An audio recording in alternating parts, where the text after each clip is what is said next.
Hello guys, for today's video, papakita natin kung paano nga ba i-repair ang battery ng ating sasakyan. Ito ang madalas na na-encounter natin during startup dahil nahihirapan itong makapag-start. Minsan inakala natin low bat ito, ngunit ito lang pala ang dahilan kung bakit hindi siya makapag-start. Kaya keep on watching guys.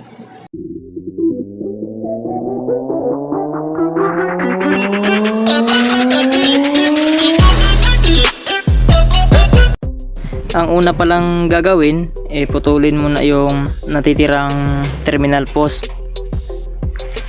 So, kailangan natin ng lagari. Ayan, nilalagari na ng kasama natin. Kung makapansin nyo guys, mas malaki yung sa parteng kanan kaysa dun sa nilalagari nya. Mas maliit na. Ito yung cause na masikip na yung terminal clamp na inilalagay dyan. So dapat bago natin simulan gamit ang acetylene, siguraduhin na na-drain na yung battery solution, kasi may tendency na sumabog yung battery kapag na isa lang natin sa init.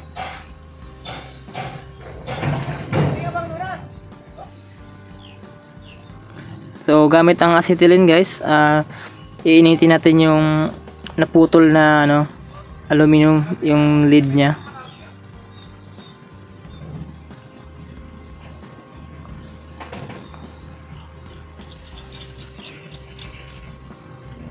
Iinitin natin, tapos pag nainit na yan, sisiguraduhin na makapit na, kasi minsan pag may nilalagay na diretsuhan agad, hindi siya iniinit, may mga chemicals pa na pag dinugtong mo may tendency pang matanggal.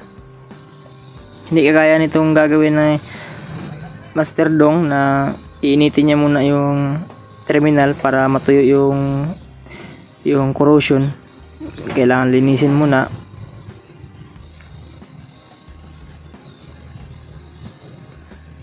Yan, pinupulido niya talaga para matuyo yung mga chemicals like yung battery solution tsaka yung corrosion na nangyari, kaya nawala ng contact. Para pag nilagyan ng panibagong LED, kapit na kapit. Ito yung nangyayari during startup ng mga sasakyan,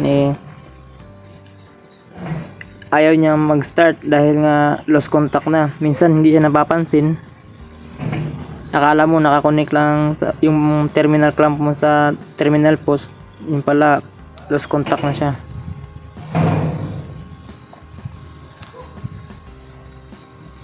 Yun, ginamitan pa ng kikil para masiguradong makapit siya bago ilalagay itong steel die. Yung tawag sa hulmahan na yan, yung bakal na inilagay niya, sukat na sukat sa terminal post, para sa paglagay ng clamp saktuhan lang. Kailangan kontrolado mo rin yung apoy ng acetylene. So ayun tinutunaw na.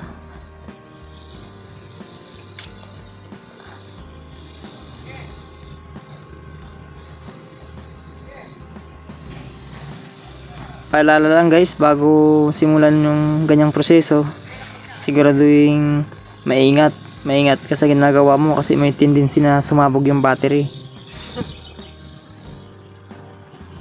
Yung ibang procedure naman na iniinit muna ang lid bago ilagay sa die. So yan naman diretsuhan na. Makita mo kapit na kapit yung tinunaw na led. So nilagyan ng tubig, so tatanggalin na ngayon yung die.